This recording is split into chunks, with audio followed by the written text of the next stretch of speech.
Nah, ini conductivity itu juga tergantung dari asid ataupun bikarbonat yang kita gunakan, tergantung dari vendor, tergantung dari resep yang dituliskan oleh DPJP.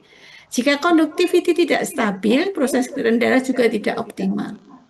Jadi kalau conductivity-nya suka naik ataupun turun, alarm tidak stabil di 14,3 seperti yang diprogramkan di dalam mesin, maka resikonya adalah mesin juga sering berhenti pompanya atau alarm dan memiliki risiko terjadi clotting juga.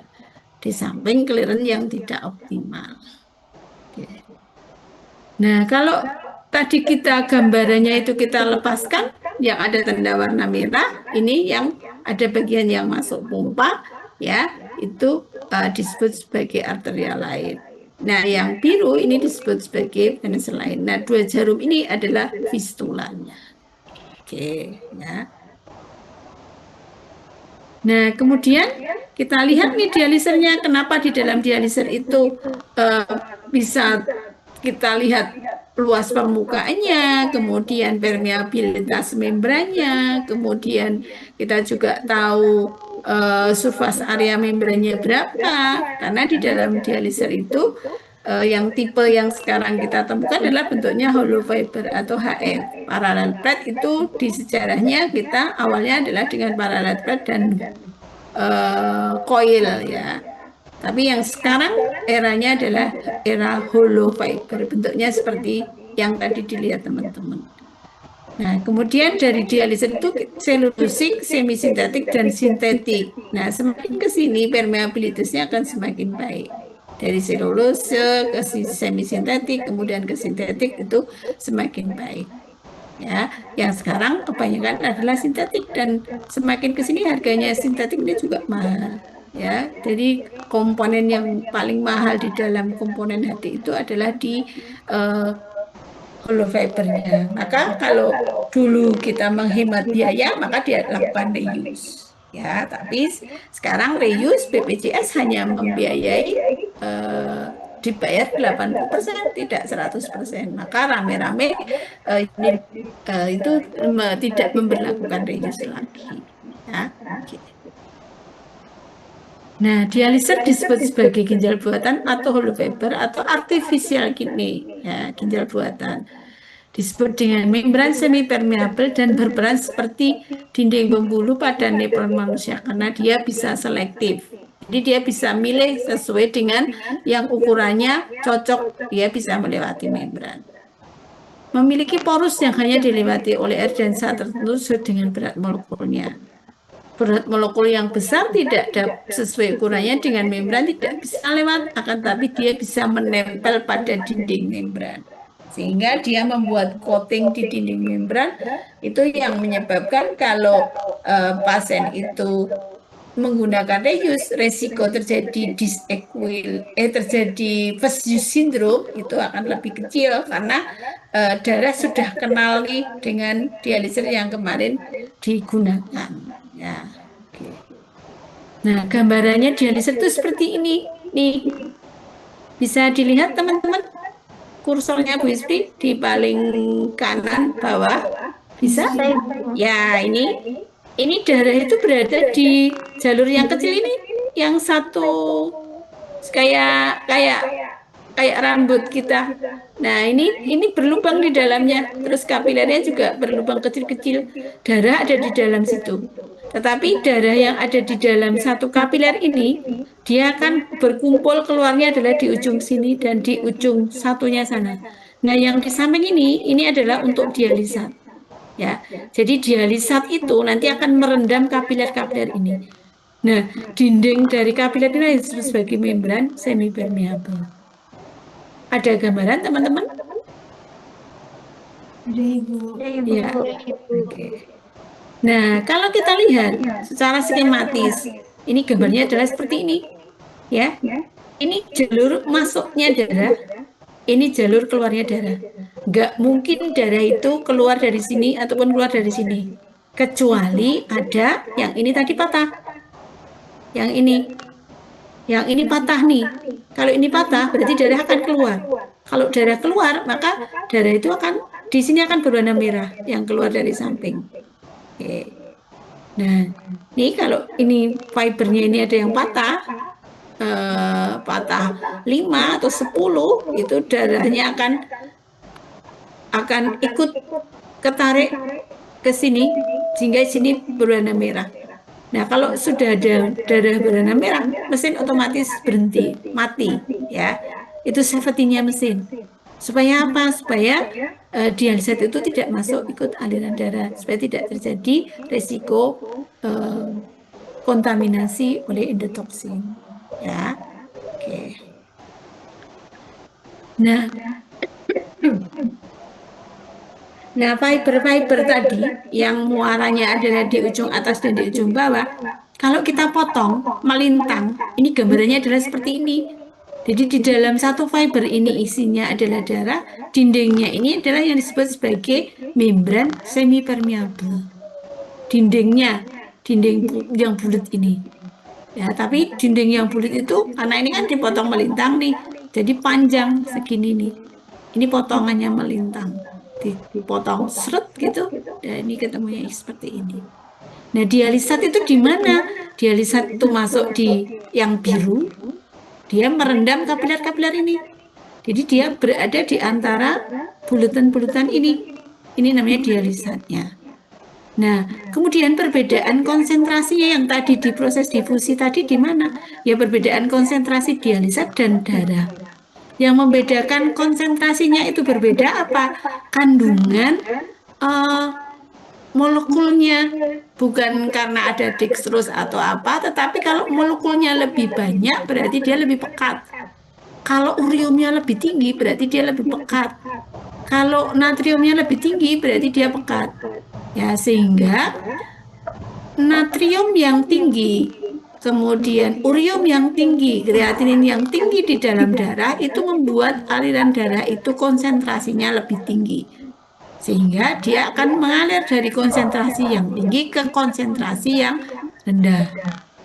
Sehingga urium kreatinin yang ada di dalam darah, dia bisa nyebrang masuk di dalam dialisat. Nah, setelah dia berada di dialisat, maka dia akan keluar lewat dialisat out. Nah, dialisat out yang tadi digambar yang di mesin di belakang itu, dia akan terhubung oleh selang lagi masuk ke pembuangan. Paham ya, teman-teman, proses difusinya? Paham? Oke.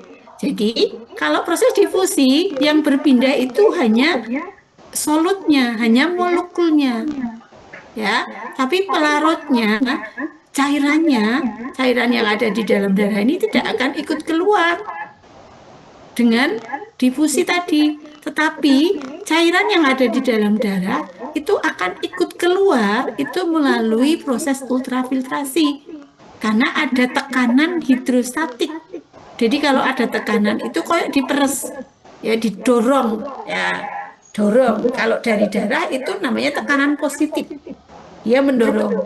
Tapi kalau dari dialisat out ini ada tekanan negatif, jadi dia menarik, ya, ya. Jadi ada tekanan positif dan tekanan negatif. Nah, bagaimana tekanan positif dan tekanan negatif itu bisa dibuat? Berarti itu adalah programnya di mesin. Yang membuat mesin itu dia sudah mengatur supaya tercipta tekanan dialisat negatif dan tekanan positif. Ya, itu untuk ultrafiltrasi. Sampai di sini lebih jelas, teman-teman? Jelas, Bisa Bu. dibayangkan ya, saya? Oke. Nah, dialisat tadi yang supaya bisa terjadi perbedaan konsentrasi antara darah dan dialisat supaya dia itu bisa digunakan, maka ada namanya sirkuit dialisat. Ya, sirkuit dialisat. Nah, sirkuit dialisat itu dari ini namanya asid, ya masuk ke dalam mesin. Kemudian ini bikarbonat, dia masuk ke dalam mesin, ya, sesuai dengan prosesnya di mesin. Kemudian di belakang ini ada air yang warna oranye, ini juga masuk ke dalam mesin. Nah, dia akan bertemu nih di tempat tertentu di mesin ini. Nah, setelah bertemu, dia akan termonitor di monitor ini. campurannya sudah cocok dengan apa yang diprogramkan. Kalau campurannya nggak cocok seperti yang diprogramkan, berarti ada sesuatu nih. Misalnya, oh ini ada hambatan nih, ada sumbatan, atau oh ini eh, nggak naik nih, nggak bisa ditarik nih. Oh bikarbonatnya habis. Oh airnya kosong. Berarti mesin ini akan memberitahu airmu nggak ada, bikarbonatmu kosong, asidmu kosong. Itu monitor mesin ini akan memberikan info kepada perawat. Sehingga, oh ini bikarbonatnya harus diganti nih yang baru. Oh asidnya harus diisi lagi. Oh airnya ini harus cukup. Nah, karena kalau air kurang, bikarbonatnya nggak ada, asidnya nggak ada, maka sistem sirkuit dialisat yang dipakai untuk ada perbedaan konsentrasi antara darah dan dialisat itu nggak akan terjadi. Sehingga tidak akan terjadi proses difusi ataupun proses ultrafiltrasi. Karena ada bagian yang tidak sempurna pencampurannya. Nah, dan air ini, air yang bercampur untuk membentuk sistem dialisat ini bukan air biasa seperti yang kita gunakan untuk mandi atau masak. Tetapi airnya standarnya adalah seperti air aqua ulang yang kita minum, yang kita beli ya. 1 galon 6.000, kalau enggak 10.000 ya, 6 sampai 10.000. Nah, itu kualitasnya adalah lebih bagus dari itu. Karena ini dimonitor.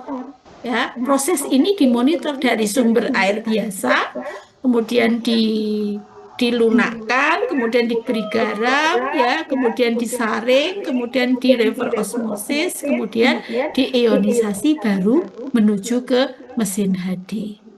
Ya, nih.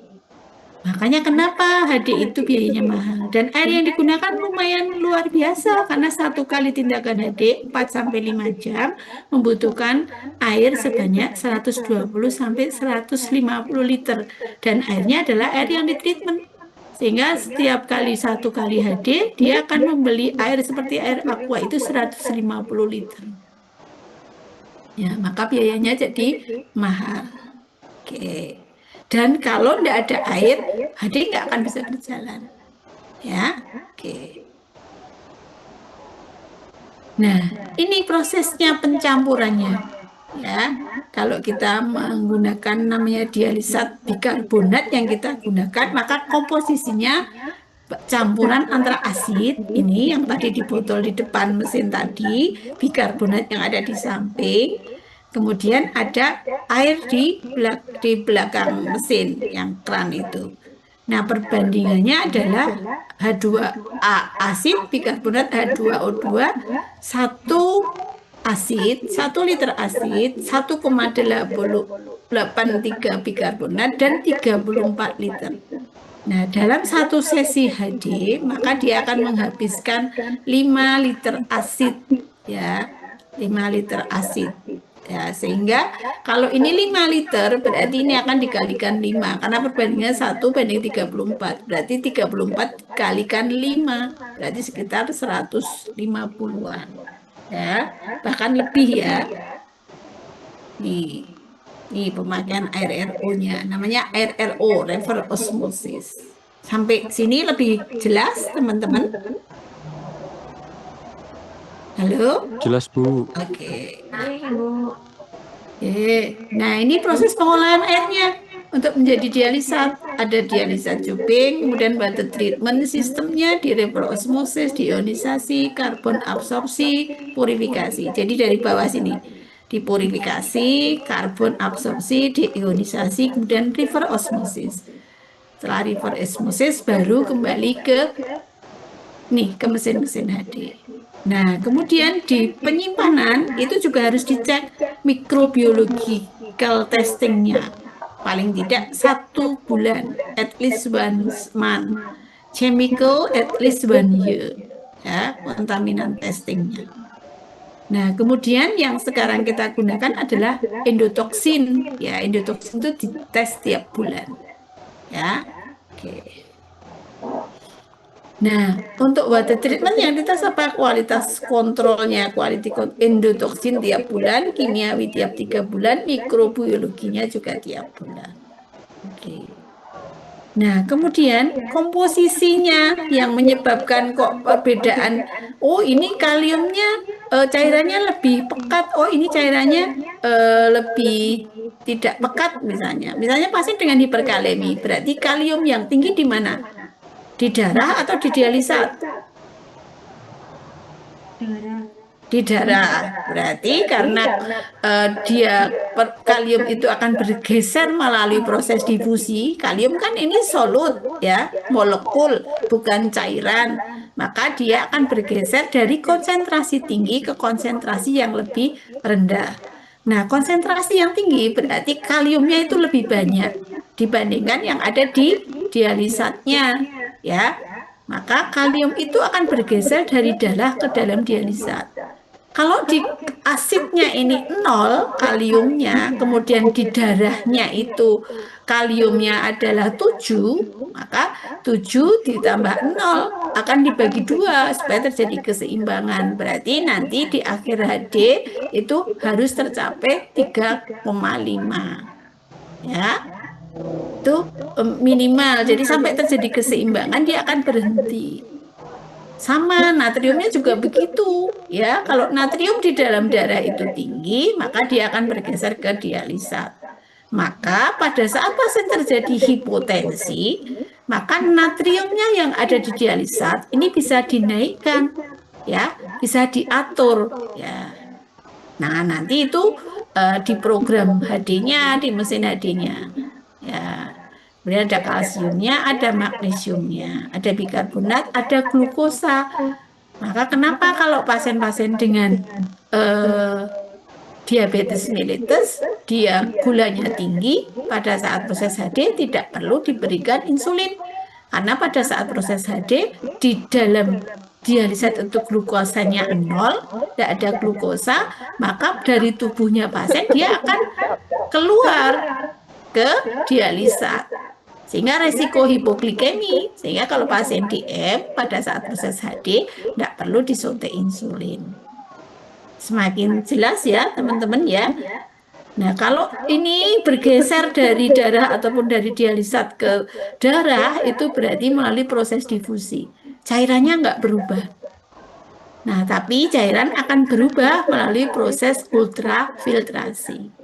Nah, apakah pada saat proses HD dua-duanya berjalan beriringan? Iya, dua-duanya bisa berjalan bersamaan.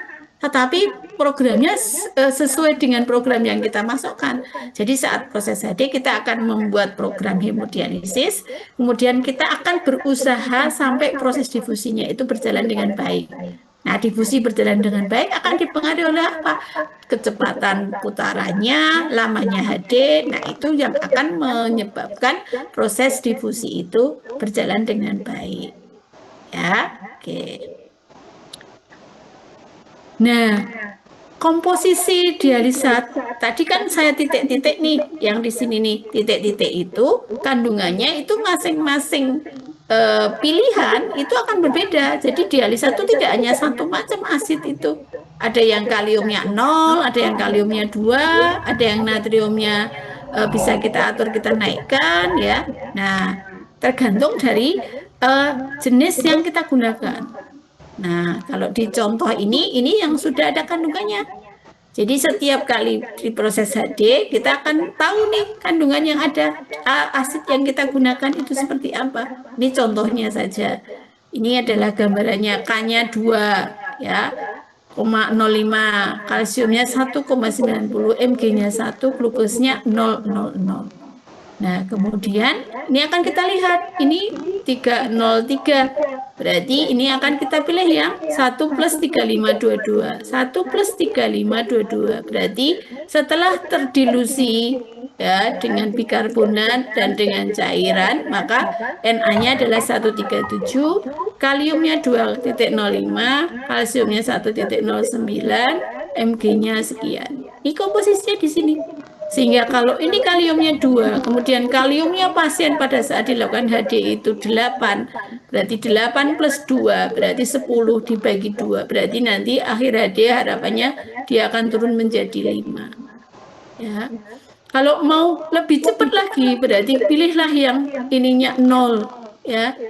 kaliumnya 0 atau free potasium. Setelah free potasium, kalium yang 10 itu akan dibagi 2 menjadi 5. Kaliumnya 8 itu akan dibagi menjadi 2, berarti tinggal 4. Ya. Tapi penggunaan free potasium tidak boleh terus-terusan, ya, tapi akan dimonitor. Ya, dilihat dengan monitor EKG-nya. Karena kalau kalium yang tinggi akan terjadi gelombang T yang tinggi. Ya, itu gambarannya seperti itu. Oke. Nah, ini adalah beberapa pilihan. Kamu pakai yang produk yang mana? Nah, nanti kita bisa melihat komposisinya apa. Dokter akan meresepkan ini. Oh, menggunakan asid, Na-nya dinaikkan, Na-nya diturunkan, Mbak, gitu. Nanti resepnya dari DPJP, dokter penanggung jawab pelayanan. Perawat harus bisa menerjemahkan apa yang dituliskan oleh dokter, ya. Oke, untuk diprogramkan di dalam tindakan HD. Nah, nih natrium itu apa kegunaannya? Nanti teman-teman bisa baca sendiri ya. Kenapa kadar natrium dalam cairan dialisis yang digunakan itu harus kita perhatikan?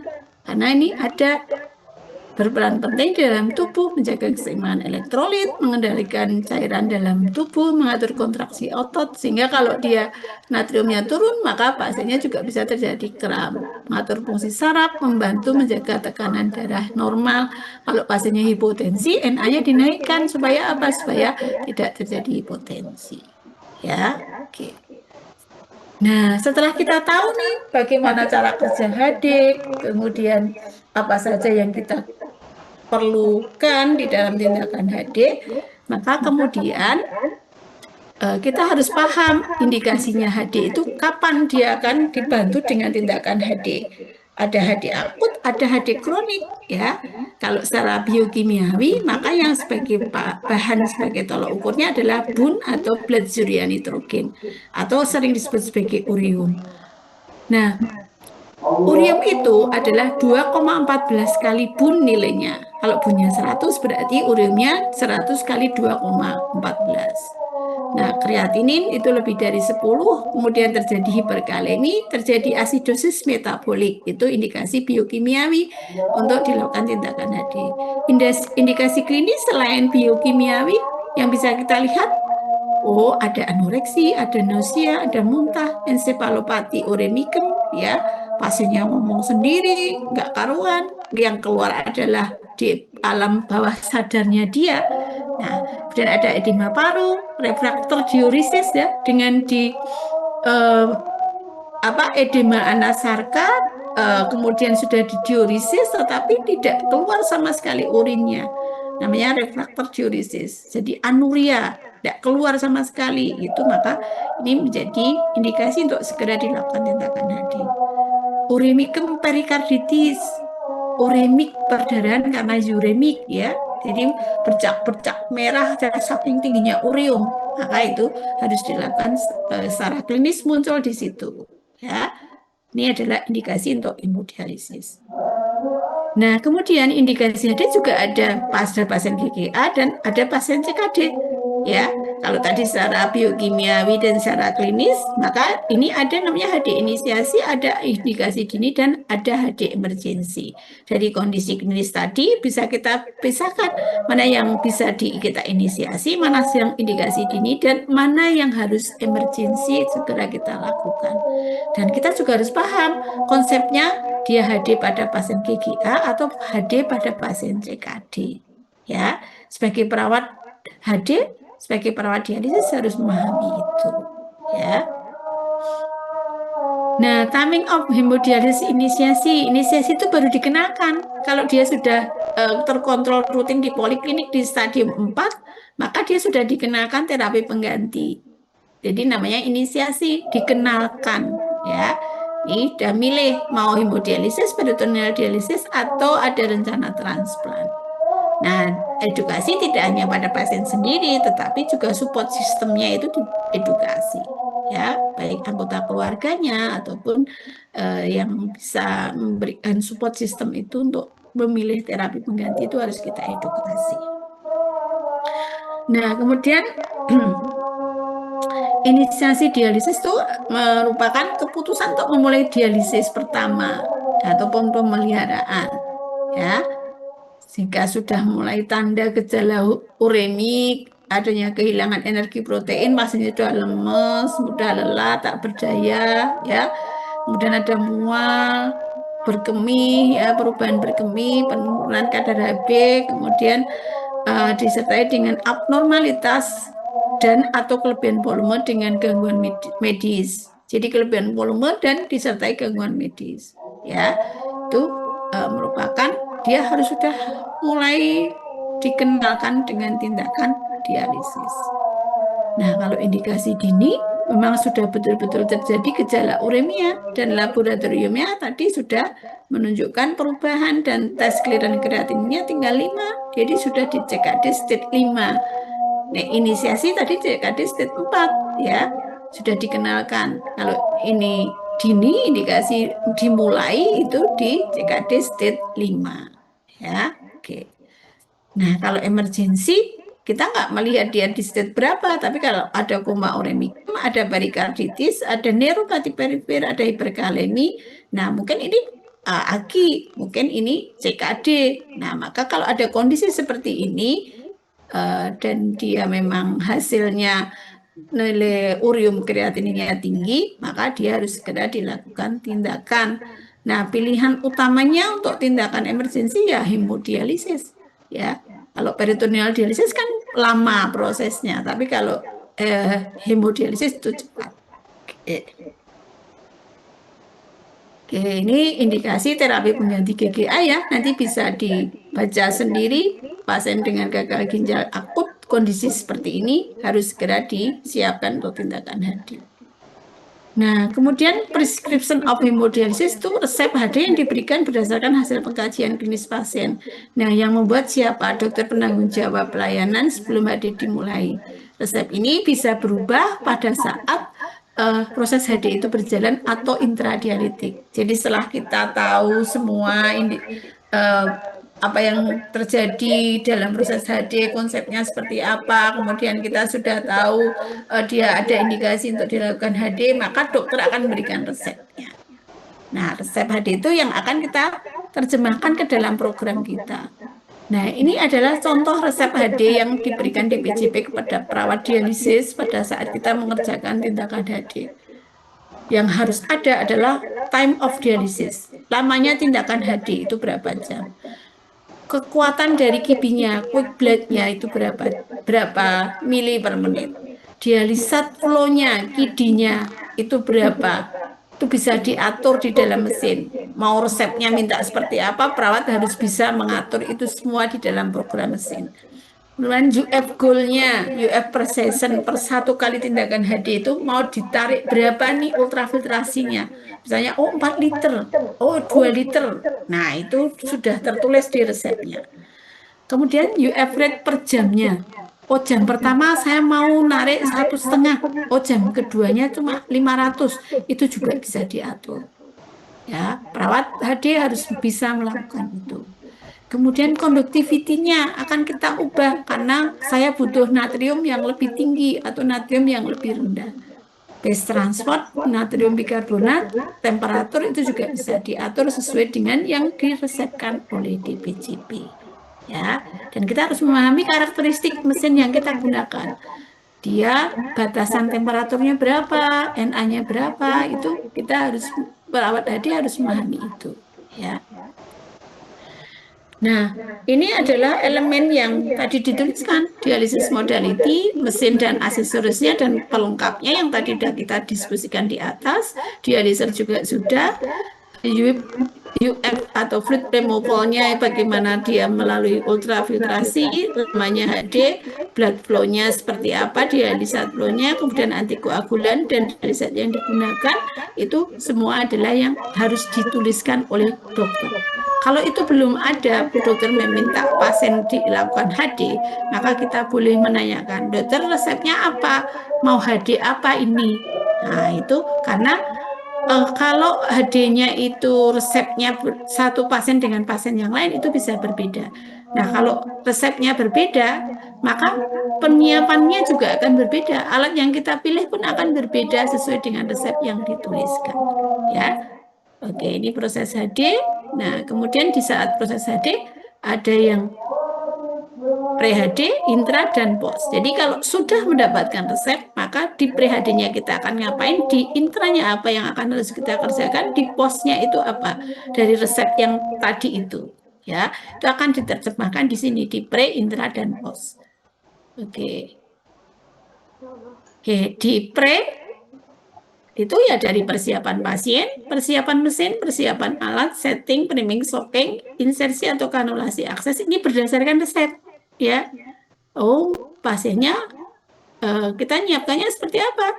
Oh, dia pakai ADCAT. Oh, dia pakai aksesnya pakai Simino. Oh, aksesnya menggunakan jugularis ya. Nah, itu di persiapan pasien. Persiapan mesin ya, resepnya mau menggunakan yang HD reguler atau HD khusus atau HD yang menggunakan high flux atau low flux. Nah, itu tergantung dari dokter yang menuliskan resepnya. Persiapan alatnya juga akan menyesuaikan ya. Kemudian kita akan men-setting priming stocking sesuai dengan resep. Terus kita akan melakukan perawatan akses ataupun melakukan insersi atau kanulasi sesuai dengan akses yang dimiliki oleh pasien. Ya. Kemudian on HD kita akan memulai HD dan memprogram mesin. Jadi programnya tadi kita menyesuaikan dengan resep. Walaupun di dalam kenyataannya di lapangan, kalau resep itu tidak sesuai dengan kondisi pasien pada saat kita mau memulai, maka kita boleh membuat resepnya itu sesuai dengan kondisi pasien, kemudian nanti kita komunikasikan atau kita kolaborasikan dengan DPJP. Dokter tadi resepnya seperti ini, tetapi kenyataan di lapangan kondisi pasien seperti ini, saya buat resepnya seperti ini, mohon advice-nya. Nah, itu akan kita kolaborasikan. Tetapi sebagai perawat kita paham bahwa tidak selalu sesuai dengan resep saklek ya, itu enggak. Tapi tetap harus disesuaikan dengan kondisi pasien pada saat kita akan memulai tindakan HD. Karena kondisi pasien itu bisa saja berubah setiap saat. Ya. Nah, kemudian di on HD kita tinggal monitoring selama proses HD itu berjalan. Kemudian setelah proses HD berjalan, maka kita akan melakukan post HD ataupun mengakhiri HD. Nah, di persiapan pasien, nah, apa saja yang harus disiapkan? Nah, persiapan pasien, persiapan administratifnya harus beres. Kalau administratifnya belum beres, berarti kita tidak akan bisa melakukan tindakan. Administratif itu bisa ada dua pilihan, dia dimilih dengan BPJS atau dia non BPJS. Ya. Kemudian persiapan mesin, persiapan peralatan hemodialisis, kemudian setting, priming, dan stocking. Ya, ini adalah yang kita lakukan sebagai perawat dialisis. Persiapan pasien dari identitas pasien jelas, pasien sudah pakai gelang, ya dari depan dia regis, kemudian dia pakai gelang. Kalau pasien dari rawat inap, dia juga harus sesuai dengan instruksi ataupun sesuai dengan resep, namanya pasien harus jelas dicek ulang di gelangnya pasien. Ya, kemudian riwayat penyakitnya, dia dengan apa? AGI konsepnya atau CKD atau dengan DM ataupun pasien dengan hemorrhagic stroke bisa jadi, maka nanti akan menyesuaikan dengan penggunaan antikoagulannya ya. Walaupun dokter sudah meresepkan, tetapi kita tetap harus mengkaji resepnya itu cocok nggak nih dengan kondisi pasien. Kalau enggak ya kita kolaborasikan ulang. Kemudian keadaan pasien, keadaan psikososial, fisik ya, data laboratorium utamanya kalau pasien masih baru ya. Ini harus ada masa penjendalan dan perdarahan. Ini untuk menentukan antikoagulan. Data penunjang lain juga diperlukan, ya. Nah, persiapan administratif jelas, kelengkapan dokumen tertulis permintaan HD, ada inform consent dan lain-lain. Kemudian kejelasan bertanggung jawab administratif, ya. Kemudian setelah itu sesuai dengan resep dokter, maka mesin hemodialisis dan modalitasnya itu akan bergantung dari resep yang diberikan. Ada berbagai merek dagang dari mesin, tapi prinsip kerja mesin adalah sama, bekerja dan berfungsi untuk membantu proses kerja ginjal. Pilihan mesin dan modalitasnya tergantung dari pilihan teknis dalam melakukan HD. Oke, teknisnya HD reguler, HD dengan dialiser superflux, hemoperfusi atau conventional replacement therapy, atau hemodiafiltrasi. Teknik ini nanti berdasarkan resep yang dituliskan oleh DPCP. Sehingga kalau hemodialisis reguler ya seperti yang biasa kita lakukan. Kalau dengan superflux berarti dialisernya kita akan menyiapkan yang superflux. Sudah ada komunikasi dulu dengan DPCP sebelum kita menyiapkan. Hemoperfusi ya kita akan menggunakan alat tersendiri. Ya, kalau CRRT ini adalah pasien-pasien yang diintensif. Hemodiafiltrasi mesinnya berbeda dengan hemodialisis reguler. Oke. Nah, persiapan mesin, mau mesinnya apapun tetap harus listrik dan air, saluran pembuangan atau drainasenya harus tetap pada tempatnya, kemudian sistem dialisatnya juga berjalan dengan baik. Ya, oke. Nah, ini hemodialisis reguler yang tadi sudah saya contohkan itu pakai reguler. Ini dialiser superflux ya. Jadi ini bisa diganti dengan dialiser yang superflux HD reguler tapi menggunakan dialiser superflux. Tergantung dari resepnya di PCP. Ini diganti nih superflux ya. Oke. Nah, ini hemoperfusi, jadi ada tambahan cartridge. Nah, ini biasanya tidak masuk BPJS, pasti dokter akan mengedukasi pasien, kemudian dia akan berkolaborasi atau berkomunikasi dengan perawat bahwa si A akan hadir dengan hemoperfusi. Resepnya apa? Nanti dokter menuliskan. Ya, ini hemofiltrasi dan CRRT ini biasa dikerjakan di intensif. Jadi pada pasien-pasien yang dirawat. Ya. Nah, ini hemodiafiltrasi, mesinnya berbeda, pompanya 2 ya. Kalau ini alatnya, aksesorisnya juga berbeda. Oke. Nah, ini yang mesin reguler. Ini nanti teman-teman bisa membaca mana saja yang tadi saya sebutkan sebagai arterial pressure monitor, venous pressure monitor. Nah, ini setiap saat yang kita pahami harus kita tahu namanya apa, yang alarm bagian mana, bagaimana mengatasinya, bagaimana operasionalnya, itu perawat HD harus memahami ini.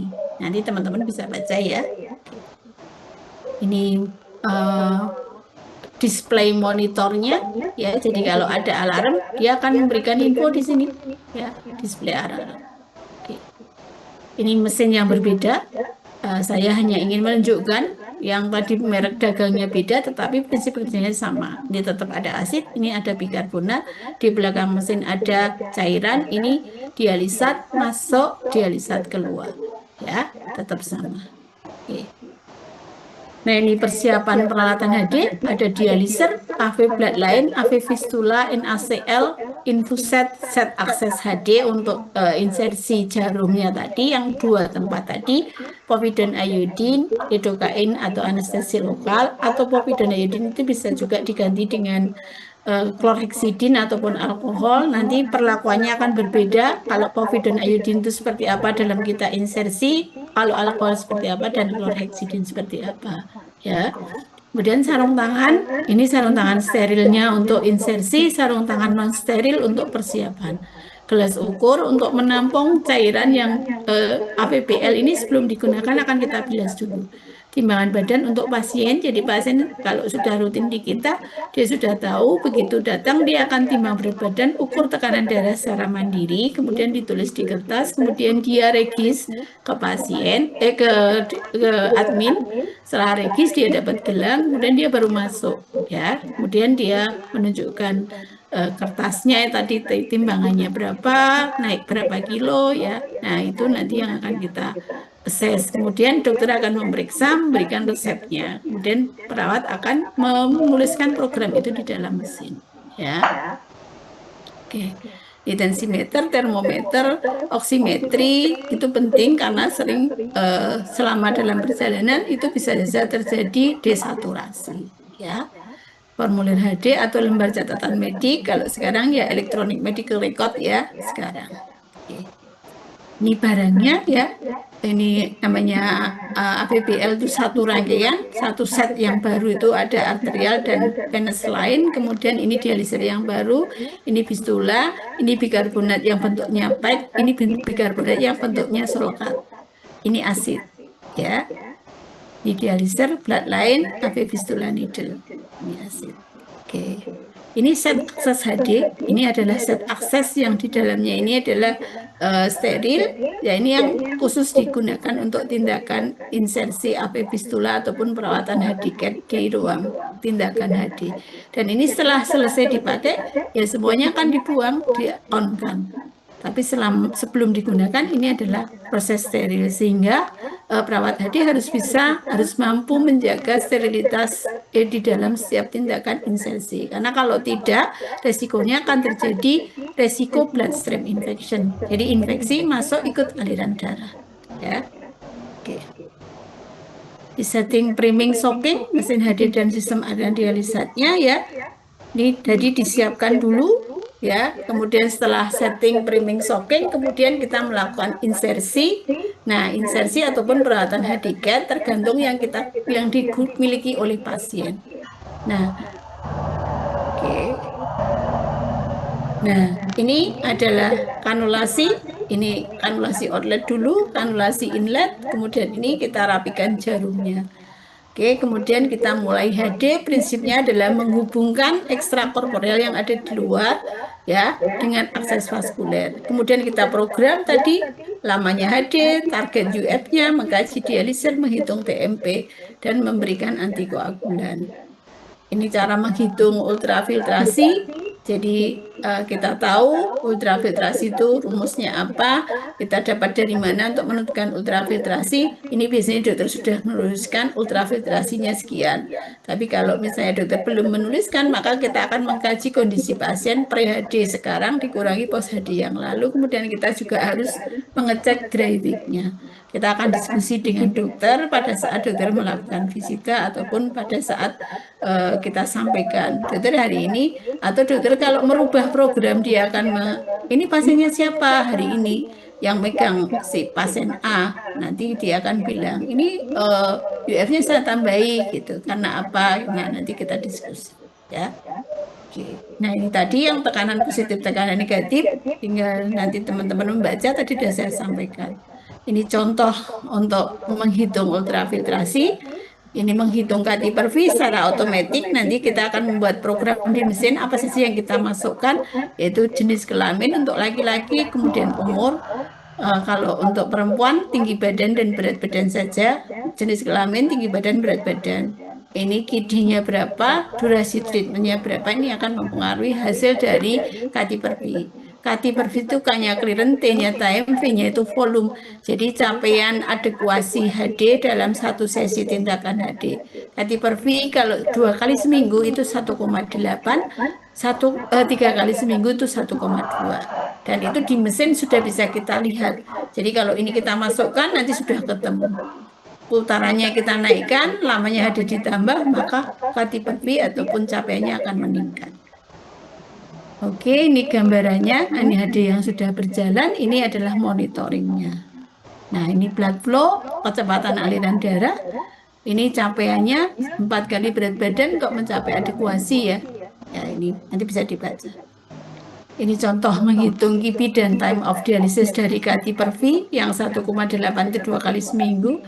Nanti ketemunya berapa sih KIPI-nya yang dibutuhkan ataupun clearance-nya. Ya.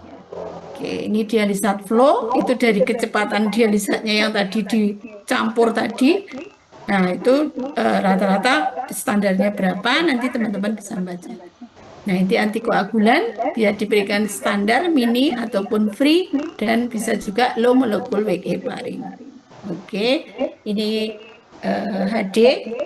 Kita udah mau mulai ya. Kalau sudah insersi semuanya, tinggal kita sambungkan yang di arterial lain dengan inlet, kemudian yang venous lain dengan outlet. Nah, setelah tersambung ya, nih, maka kita tinggal buka klemnya. Nah, ini proses HD ini sudah berjalan. Oke, ini proses hemodialisis yang sudah berjalan. Nanti kita tinggal melakukan dokumentasi ya. Oke. Ini saat proses HD berjalan, maka NaCl harus diberhentikan, arterial pressure dan venous pressure harus dibuka, karena arterial pressure dan venous pressure ini akan memberikan tekanan positif ataupun tekanan dorongan di membran semipermeabel. Ya. Oke, ini volume sisa framing, bagaimana menghitungnya? Ini maintenance standar heparin, ini monitoring, apa yang dimonitoring selama proses HD ya KU, vital sign, perdarahan dan kepatenan akses, keluhan dan komplikasi serta peralatannya. Oke, komplikasi yang mungkin terjadi ya, dan ini harus dipelajari oleh perawat HD, emboli udara, menggigil, panas area kanulasi, hematom, masalah akses, masalah mesin, blood leak, clotting ya, akut bisa hipotensi, aritmia ya. Ini semua harus kita pelajari sebagai perawat HD. Oke, pos HD kita akan mengakhiri mengukur vital sign, menyiapkan alat, mengembalikan darah yang tadi dialirkan keluar ke alat, kembali ke tubuh pasien, kemudian dicabut jarum yang kita insersikan, dan kita evaluasi, kita buat discharge planning, kapan dia akan HD lagi, apa yang harus dilakukan di rumah, dan timbang berat badan, dokumentasi, merapikan alat-alat, ya. Kemudian ini masalah kolaboratif pasien CKD dengan hemodialisis ya. Ini teman-teman bisa baca nanti masalah kolaboratifnya apa. Ini masih menggunakan nanda Nicknock. Saya belum menuliskan yang SDKI, SKI ya. Ini juga ya, nanti bisa dibaca. Ya. Oke, kelebihan volume ya. Intervensi. Oke, ini juga bisa dibaca. Oke, itu untuk hemodialisis. Masih ada satu terkait dengan CAPD. Cepat saja ya, karena waktunya nggak cukup nih. Mohon maaf ya, cepat. Oke, saya izin share screen untuk yang CAPD. Oke.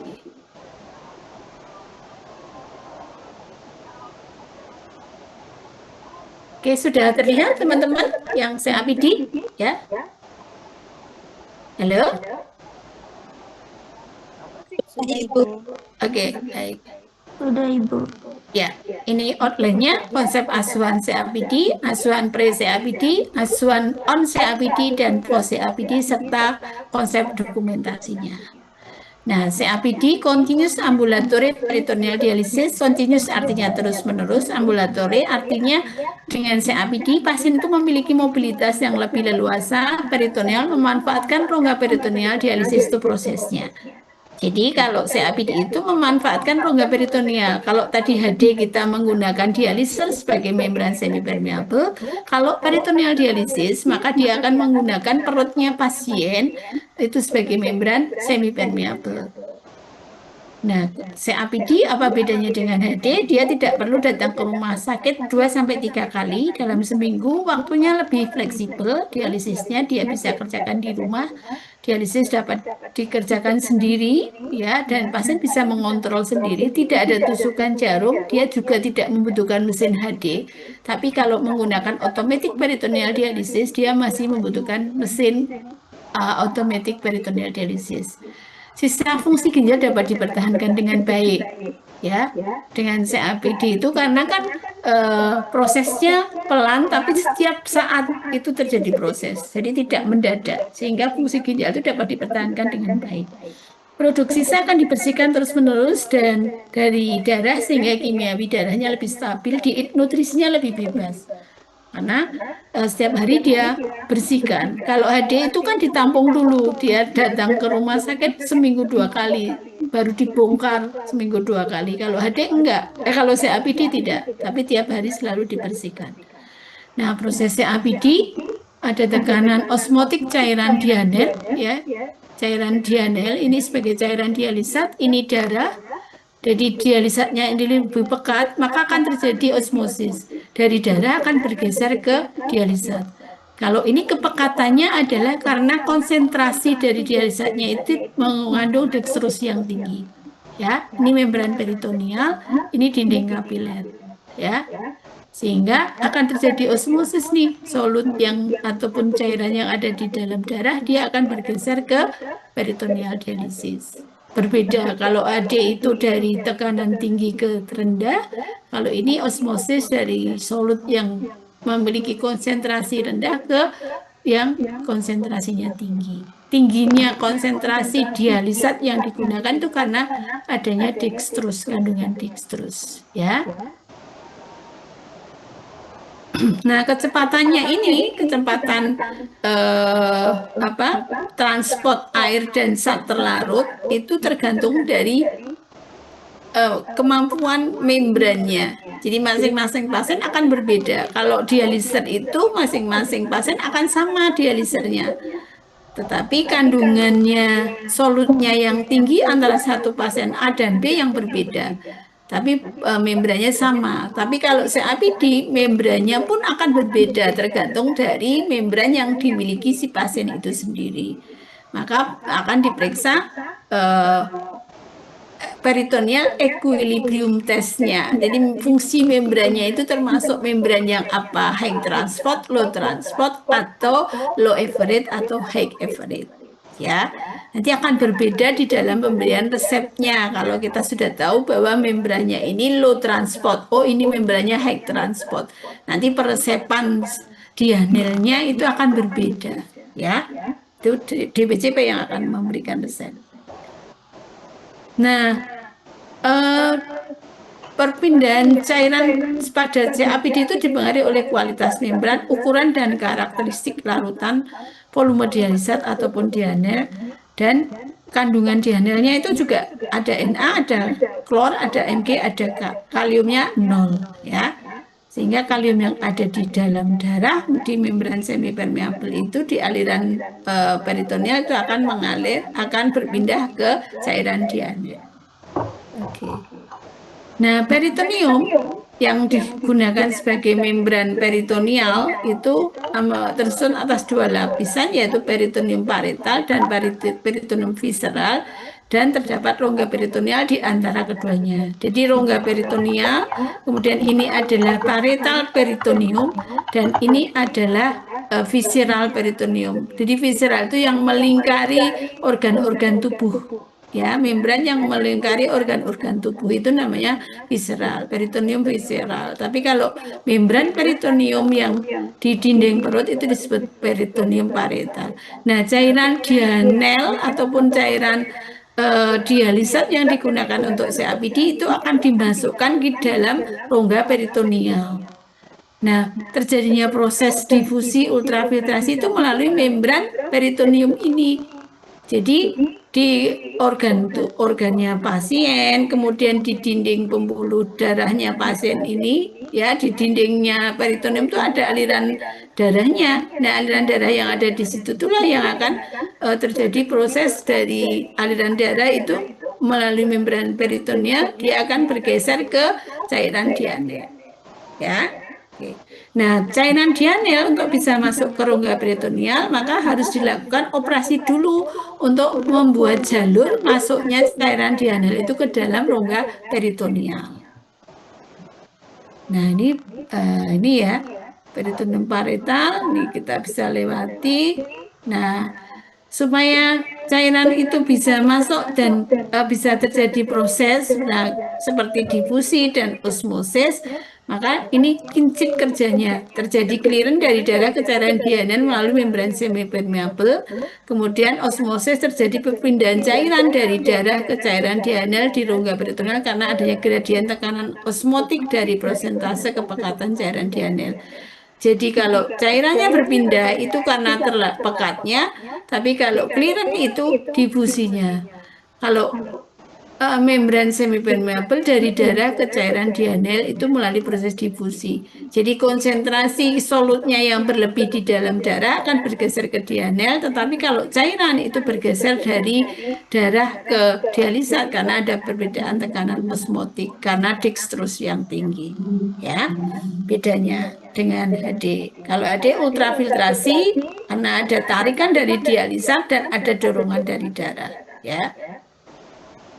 Oke, kemudian cairan dianel.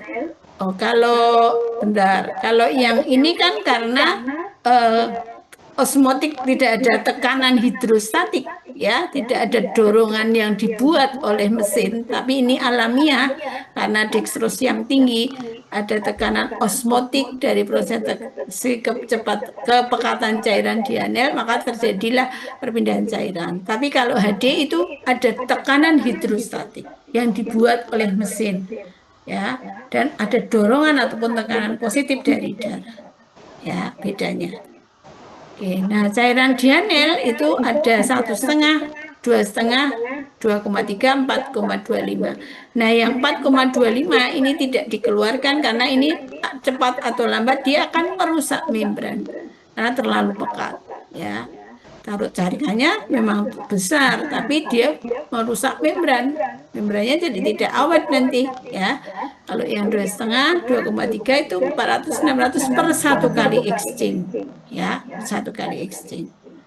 Oke, ini kok yang proses CAPD itu seperti ini kok nggak muncul ya? Sebentar, nanti nggak bingung. Oh iya ya. Oh, ya, tidak apa. Oke. Nah, oh ini nanti kalau nggak tak jelasin nggak anu ya, coba tak lihat dulu di sini. Nah, oh nggak ada ini. Nah, pada saat CAPD itu cairan dianel itu akan masuk ke tubuhnya terus-menerus dalam 24 jam. Itu di dalam rongga peritoneal itu ada cairan, tetapi dia akan diganti dalam 1 hari itu 4 kali proses penggantian, ya. Jadi tiap ini proses exchange ini dalam 24 jam itu akan diganti 4 kali.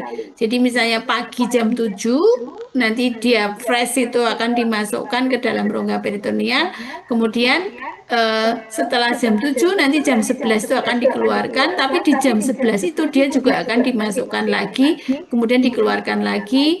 Begitu jam 11 kita keluarkan, kemudian kita masukkan, kemudian jam 11 tambah 6 berarti jam 3 atau jam 5 sore itu akan dilakukan exchange lagi, kemudian sebelum tidur itu akan dilakukan exchange. Jadi pagi, siang, sore, dan malam. Makan pagi, makan siang, makan sore, dan malam menjelang tidur. Itu untuk exchange cairannya, ya. Lupa saya. Oke, kemudian ini adalah cairan dianelnya, ya. Ya, ini namanya cairan dianel yang akan dimasukkan di dalam rongga peritoneal. Karena dia akan masuk di dalam rongga peritoneal, maka harus dicek strength-nya, clarity-nya, amount, leak, expired date-nya, pouring, dan green principle-nya untuk safety-nya pasien. Jadi kita mau ganti cairan ini harus kita cek, ya. Oke, ini prosesnya. Sebelum cairan itu dimasukkan, pasien akan dioperasi, dipasang kateter, namanya kateter Tinkoff, ya.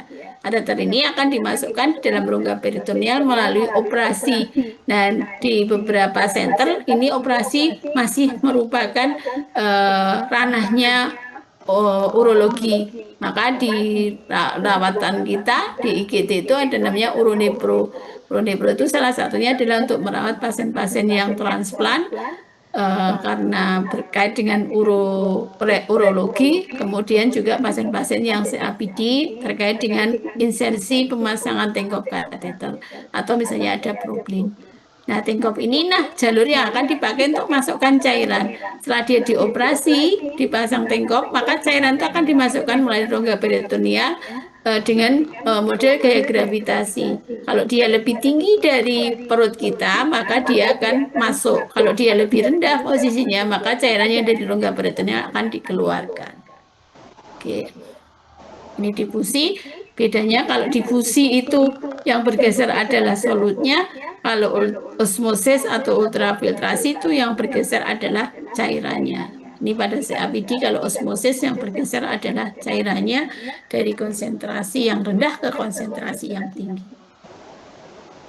Oke, tipe membran, ya. Ini penilaian awal, ya, tadi yang ada high, average, low average. Ini proses pergantian cairan. Nah, proses pergantian cairan dalam 24 jam itu terjadi 4 kali. Nah, saat proses itu ada yang namanya fill. Fill itu mengisi. Nah, mengisi ini membutuhkan waktu 10 menit. Ya, 10 menit, ya. Kemudian dia didiamkan mengeram 4 sampai 6 jam. Kemudian setelah didiamkan 4 sampai 6 jam, 4 jam kemudian dia akan dikeluarkan. Ini mengeluarkannya 20 menit. Jadi kalau 1 kali exchange itu pasien COPD hanya membutuhkan waktu sekitar 30 menit. Ya, 30 menit. Untuk mengisi 10 menit, mengeluarkan 20 menit. Jadi 30 menit. Kemudian dia mengeram di dalam rongga peritoneal itu selama 4-6 jam. Didiamkan. Setelah 4-6 jam, maka akan dilakukan proses exchange lagi. Disambung lagi nih dengan cairan yang baru dan kantong buangan. Dibuang dulu yang ada di rongga peritoneal, setelah kosong diisi lagi. Jadi di dalam rongga peritonealnya pasien itu selalu ada cairan dianel. Jadi makanya disebut sebagai continuous atau terus-menerus. Oke.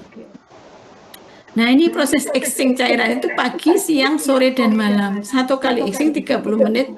Prinsip exchange cairan adalah bersih, bebas kuman, dan no touch. Tidak boleh ada sentuhan, wajib memakai masker dan cuci tangan 6 langkah, wajib memperhatikan inflow cairan masuk ke dalam rongga peritoneal tadi dan outflow selama proses. Wajib melakukan evaluasi cairan yang masuk dan keluar. Ya, ini dalam 24 jam selalu seperti ini, pagi, siang, sore, malam. Begitu lagi pagi, siang, sore, malam itu proses exchange 30 menit. Jadi proses difusi, proses osmosis, proses pembuangan cairannya itu terjadi dalam 24 jam. Ya, oke. Ini gambarannya, ya. Kateter yang diinsersikan di dalam rongga peritoneal. Kemudian ini namanya transverset, ya. Nah, pada saat kita proses ganti cairan itu yang kita atur adalah di sini. Ini mini capnya ini kita lepas, kemudian ini akan disambungkan dengan cairan dianelnya yang tadi yang bentuknya twin pack system tadi. Ya, ini bagian-bagian dari COPD, ya. Oke. Di kateter tengkok. Ini pemasangannya, ini timnya, ya. Kemudian ini prosesnya sebelum COPD apa yang kita lakukan? Kita harus seleksi pasien, menyiapkan pasiennya, peralatan, menyiapkan tim operasi. On COPD ini dikerjakan di OK, perawat COPD juga ikut. Ya, post COPD itu bisa perawatan post operasi di OK, perawat COPD akan melakukan exchange cairan, lancar dan tidaknya. Kemudian setelah itu dia kembali ke ruang rawat. Jadi kalau mau pemasangan insersi kateter tengkok itu pastinya rawat inap, ya. Tapi bisa jadi dia dilakukan di klinik. Kalau memang di kliniknya itu sudah melakukan kayak one day care, ya, hanya sehari dilakukan kemudian pasiennya pulang. Tapi rata-rata kalau di kami masih dia dirawat inap, pre, on, dan post. Jadi hari dia siap masuk hari sebelum operasi, dia masuk 1 hari sebelum operasi, kemudian dia paginya dioperasi, kemudian pos perawatan, kemudian 3 hari kemudian dia pulang. Ya. Ini pre-nya seleksi pasien, persiapan peralatan, dan persiapan tim operasi. Nah, kemudian diseleksi pasiennya itu di saat dia masih di poli ataupun dia dirawat inap. Kemudian syaratnya ini nanti bisa dibaca, ya, pasien harus mandiri, ya, ada kontraindikasi, yang tidak boleh itu yang seperti apa. Nanti teman-teman karena waktunya ini udah melebihi, ya, lebih 5 menit. Nah, kemudian ini kontraindikasi relatif juga, apakah boleh dilakukan atau tidak.